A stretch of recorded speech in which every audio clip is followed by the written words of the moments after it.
The implications go beyond emotional well-being. For high-performance cognition, whether in creative work, athletic performance, or long-term planning, the brain must function at a high signal-to-noise ratio. That means reducing irrelevant input to allow the relevant circuits to operate with clarity and precision. Silence sharpens that ratio. It eliminates unnecessary sensory clutter, allowing the frontal cortex to regain control over attention and decision-making. It's also important to consider the role of auditory input in taxing the brain. Constant exposure to noise, especially unpredictable or meaningless sound, like urban environments, overlapping conversations, or digital notifications, forces the auditory cortex and associated attentional systems to remain on high alert. This creates a state of low-level hypervigilance, which consumes energy and heightens the stress response. Prolonged exposure can lead to mental fatigue, irritability, and decreased performance across cognitive domains. Silence, by contrast, removes that input and gives these systems permission to rest. This is why environments like nature, where silence is punctuated only by gentle patterned sound, can produce such profound effects on cognition and mood. It's not just the content of the sound that matters, it's the structure. Silence acts as a form of neural punctuation, giving the brain time to process what it has taken in and prepare for what comes next. In silence, the brain is not idle. It is integrating, it is calibrating, it is recovering. And without recovery, there is no sustainable progress. Neuroplasticity is the brain's ability to rewire itself structurally and functionally based on experience, attention, and intentional effort. It is the biological basis of learning, habit formation, skill acquisition, and personal transformation. While neuroplasticity is often discussed in the context of external stimuli like new environments or formal education, the most potent changes occur not simply from exposure, but from directed internal focus. The nervous system is designed to respond to what it perceives as important.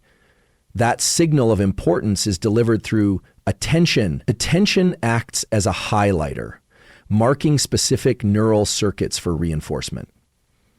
But attention is not just what you look at. It's what you bring cognitive and emotional energy toward. When that energy is focused inward, toward your own behaviors, patterns, thoughts, and internal goals, you engage a more deliberate, high-precision form of neuroplastic change. One of the key mechanisms involved in plasticity is long-term potentiation, LTP, a strengthening of synaptic connections between neurons that fire together repeatedly. For LTP to occur, there needs to be a threshold level of activation, typically brought about through focused repetition, emotional intensity, and deliberate engagement. Passive exposure is not enough. What creates change is the intensity and duration of internally focused effort. This is why periods of deep, self-corrected learning, journaling, skill practice, or goal visualization are so effective. They force the brain to organize resources around one central task. When distractions are removed and attention is directed inward, the brain is more likely to undergo structural change. And this is not hypothetical. Functional MRI scans consistently show that during states of inward focus, such as meditation, visualization, or focused self-inquiry, there is increased activation in brain regions associated with self-regulation, error detection, and cognitive control. These include the anterior cingulate cortex, dorsolateral prefrontal cortex, and posterior cingulate cortex. Over time, with consistent practice, the connections between these regions strengthen, forming a more integrated and adaptive neural network. Neuroplasticity is also heavily modulated by neuromodulators, chemicals like dopamine, acetylcholine, and norepinephrine. These substances increase the brain's capacity to change by heightening sensitivity to experience.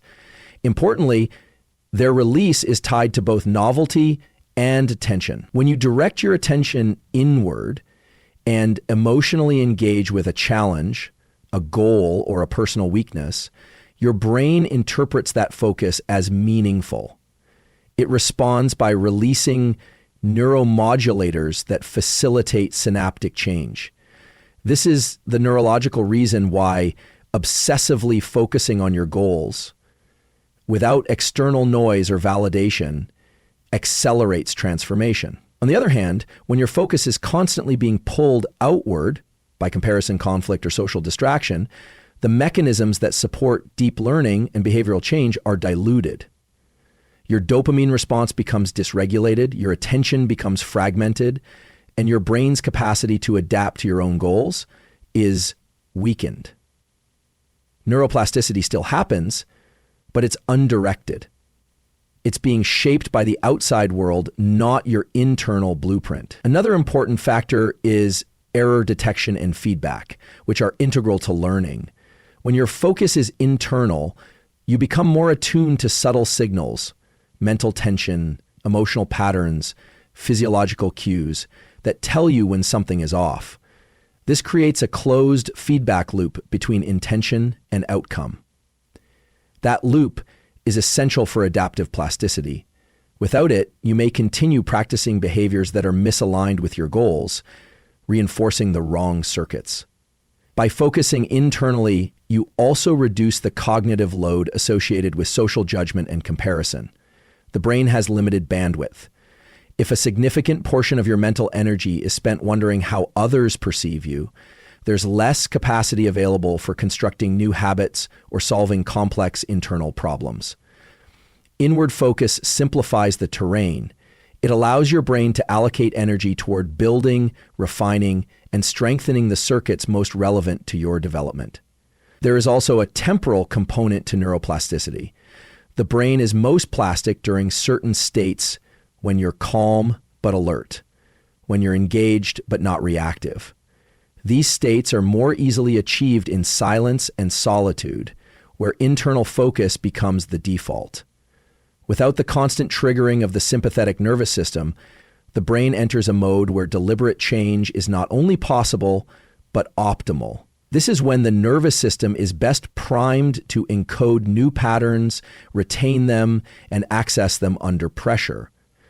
Dopamine is often misunderstood. It's not just the brain's pleasure chemical. It's more accurately the molecule of motivation, anticipation, and reward prediction. It doesn't spike simply when you get a reward, but rather when you expect one, especially if it's uncertain or novel. This characteristic is what makes dopamine central to addictive behavior, especially in environments driven by external validation. Social media, compliments, likes, praise, attention, these are all external signals of approval. They activate the brain's reward circuitry, particularly the mesolimbic dopamine pathway, which includes structures like the ventral tegmental area, MTA, and nucleus accumbens. When you receive positive feedback, whether through a notification, a comment, or public recognition, the brain interprets it as a reward, and dopamine is released. This chemical reinforcement strengthens the behavior that preceded the reward, increasing the likelihood you'll repeat it. Over time, the brain begins to associate certain behaviors, posting, checking your phone, modifying your image, seeking feedback, not with the value they create, but with the dopamine hit they produce. This is the beginning of a loop.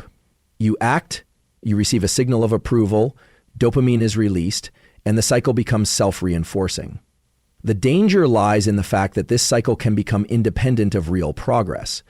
The brain becomes conditioned to seek the reward rather than the actual growth or goal behind it. This is what turns external validation into a dopaminergic trap.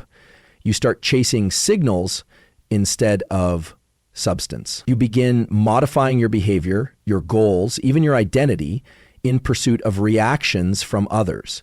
And because dopamine is not released consistently, but rather in response to intermittent, unpredictable rewards, the system becomes even more compelling. This mirrors the neural mechanics of gambling. You don't win every time, but the possibility that you might is what keeps you hooked. Variable reward schedules are the most effective at producing compulsive behavior. They hijack the brain's natural learning systems and rewire them for dependency. This is not a theoretical concern.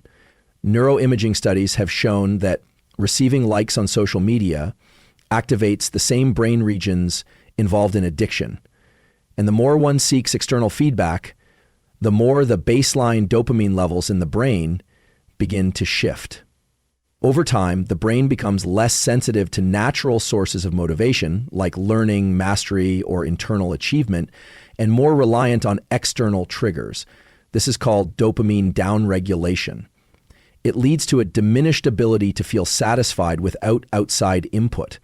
This shift doesn't just affect motivation, it alters identity formation. When your sense of self becomes tied to how others perceive you, the nervous system begins to outsource its evaluative functions. Instead of asking, is this aligned with my goals? The question becomes, will this get a reaction?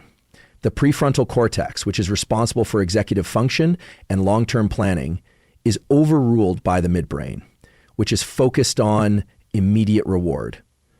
The result is short-term decision-making at the expense of long-term fulfillment. This constant external seeking also has physiological consequences.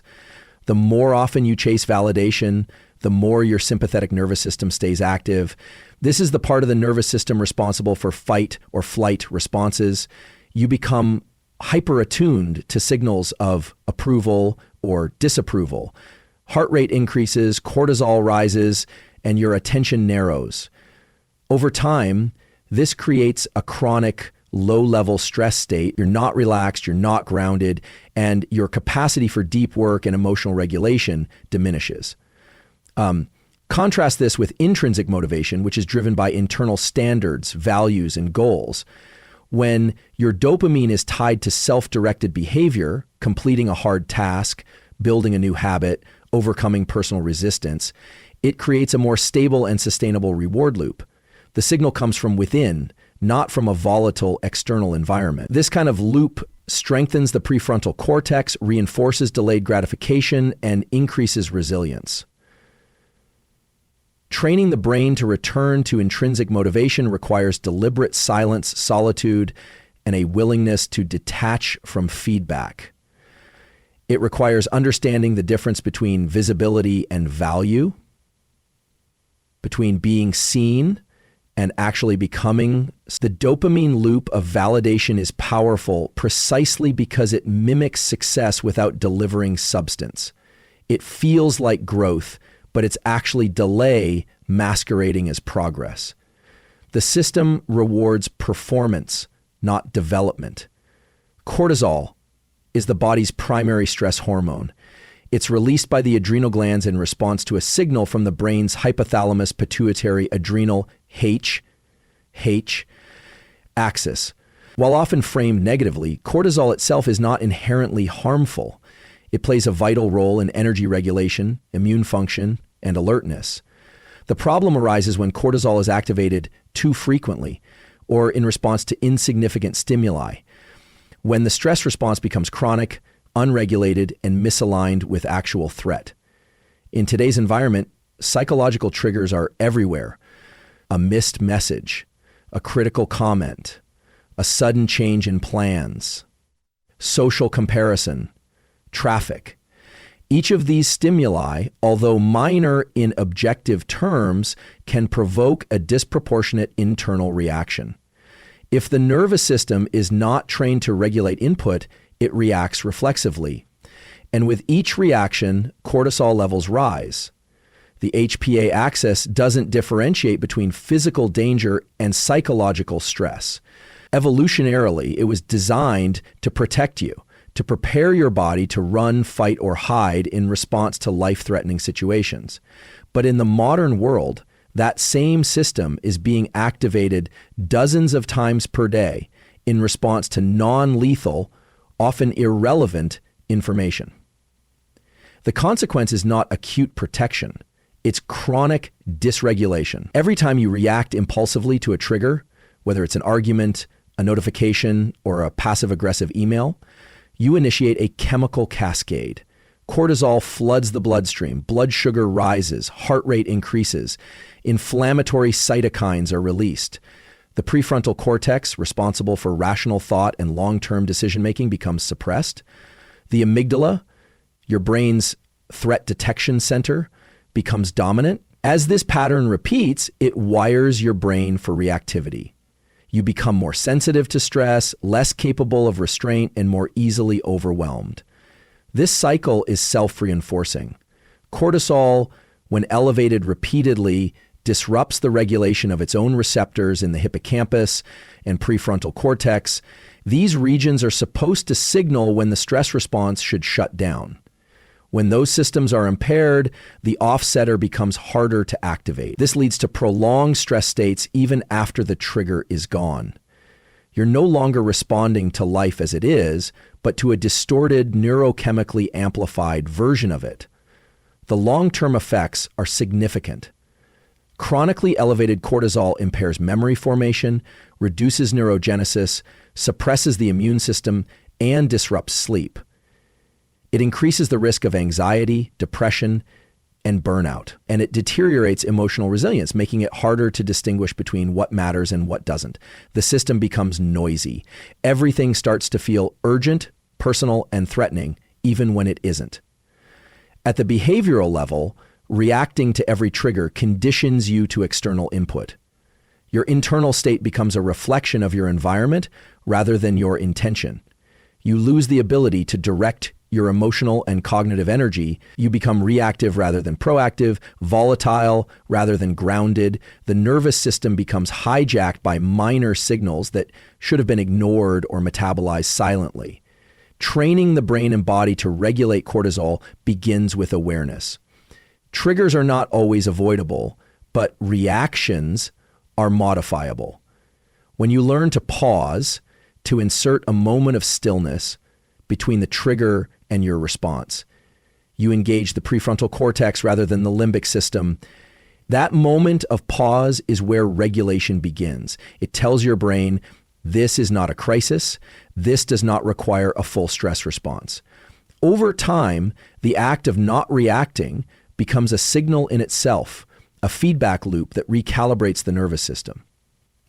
Mindfulness practices, breath work, and silence aren't just philosophical tools. They are interventions at the level of the nervous system. They downshift sympathetic activity and promote parasympathetic recovery. This reduces baseline cortisol levels and rebalances the HPA axis. When practiced consistently, these techniques reshape how the brain processes input, favoring reflection over reaction, clarity over compulsion. There's also a neurochemical trade-off at play. When you allow cortisol to spike in response to low-level triggers, you burn valuable neuromodulatory resources. The nervous system only has so much capacity to handle emotional intensity. If that energy is spent on trivial matters, there's less available for real challenges, less cognitive flexibility, less creativity, less resilience under pressure. The formation of identity is not a performance. It's a construction process. True identity is not sculpted in front of an audience. It's forged in isolation. When the nervous system is free from judgment, when attention is inwardly directed, and when the brain is able to engage in deep self-referential processing without the noise of external expectation. From a neurological perspective, identity involves integration across multiple brain systems: cognitive, emotional, and interoceptive. At the core of this integration is the default mode network, DMN, which becomes active during periods of rest, solitude, and self-reflection. This network, which includes the medial prefrontal cortex and posterior cingulate cortex, enables internal processing, autobiographical memory, introspection, goal simulation, and meaning making. It's in these silent moments, when you're not performing for others or seeking validation, that your brain begins to organize who you are in relation to your experiences. The brain is a predictive organ. It builds models of the external world, of other people, and of the self. These internal models are constantly being updated through experience and attention. But when attention is constantly directed outward toward feedback, appearance, or approval, the model of self becomes distorted. It becomes reactive rather than authentic, contingent rather than consistent. The nervous system begins to associate worth with performance, identity with visibility, and decisions with audience response rather than internal alignment. When you isolate, not in the sense of avoidance, but in deliberate disengagement from social feedback loops, you create the cognitive space needed for honest self-assessment. You can begin to ask difficult questions without the pressure to perform the right answer. Who am I when no one is watching? What do I value when there's no incentive to pretend? What patterns am I repeating, and where did they come from? These questions activate neural circuits tied to metacognition, the ability to reflect on thought itself. That metacognitive process is a key driver in long-term identity formation. In contrast, public performance triggers a very different set of neural mechanisms. Social attention activates the salience network, a system designed to detect and respond to socially relevant cues, such as approval, judgment, or rejection. It's linked with the amygdala and insula, areas responsible for threat detection and emotional reactivity. When you're performing or being observed, your brain becomes primed to adapt, mask, or modify behavior based on perceived feedback. This is evolutionarily useful in group dynamics, but it's not a fertile ground for identity development. It trains mimicry, not authenticity. The hormonal profile also shifts. Social exposure, especially when tied to self-worth, increases cortisol, narrows focus, and elevates stress. In this state, the brain prioritizes conformity and safety, not exploration. In contrast, solitude and quiet reflection shift the nervous system toward parasympathetic dominance, slowing the heart rate, relaxing the body, and allowing for more expansive, non-reactive thinking. This physiological state supports neuroplasticity, making it possible to form new beliefs and reorganize identity structures based on internal logic rather than external pressure. True identity is not static. It's dynamic, built over time through cycles of experience, reflection, and adjustment. But without periods of genuine aloneness, the brain never exits the performance mode. It never shuts down the constant input of social comparison long enough to consolidate internal values. Instead of building identity, the brain becomes trapped in a loop of impression management, and the sense of self remains shallow, fragmented, and dependent. Isolation provides the conditions necessary for self-corrected neurodevelopment. It allows the brain to simulate scenarios, test future outcomes, revisit past experiences, and adjust internal narratives. This is what leads to coherent identity, a stable yet flexible understanding of self that can navigate complexity without being thrown off course by every new opinion or setback. Without that inner scaffolding, external achievement may increase, but the sense of self becomes increasingly fragile. The process of stepping away from the social mirror, of being unknown, unseen, and unvalidated is not a retreat. It's a recalibration. It lets the nervous system reset its priorities and devote resources to deeper integration. Transformation is not a casual process. The kind of change that makes you unrecognizable to your past self, to your environment, and even to the expectations of those around you is not achieved through balanced effort or moderate interest. It requires obsession, not in the pathological sense, but in the neurological one. Obsession, when directed with precision, is a state of heightened focus, elevated neuromodulatory activity, and deep cognitive engagement. It is the mechanism by which the brain reorganizes itself at scale. The nervous system is a finite system. It has limits on attention, on willpower, on neurochemical resources like dopamine and acetylcholine. When you try to do many things to please many people, to be explainable to everyone. Your internal bandwidth is divided. But when you become obsessed, when one objective dominates your cognitive landscape, the brain begins reallocating resources toward that pursuit. This is not metaphor, it's functional neuroscience. Obsession triggers what's known as selective attention. The prefrontal cortex narrows its bandwidth and begins filtering the world through the lens of the goal. Stimuli unrelated to the pursuit are deprioritized or ignored. This attentional gating is crucial because it allows the brain to devote full metabolic and cognitive energy to a specific outcome. Over time, this narrowing of focus wires in new circuits, strengthens specific synapses, and builds the structural foundations of change. It's not discipline that drives the rewiring, it's the inability to look away. There is a neurological reason why explanation dilutes transformation. Every time you explain yourself, your motives, your intensity, your withdrawal from social norms, you shift focus from the internal to the external. Explanation is a performance. It activates social processing circuits, engages the salience network, and pulls you into a mental frame where approval and understanding become variables in your cognitive equation. But obsession requires elimination. You cannot build new architecture while constantly defending its blueprint to people who aren't building anything. When you're obsessed, you enter a state of goal-directed neuroplasticity. Dopamine, which under normal conditions fluctuates based on random external feedback, becomes entrained to the pursuit itself. Each small step forward, completing a hard task, learning a new detail, executing a rep with better form, triggers its own reward. This internal reward system becomes self-reinforcing. You no longer require external permission or recognition. The work itself becomes the validation loop. Over time, the goal becomes embedded not just as a desire, but as a biological priority.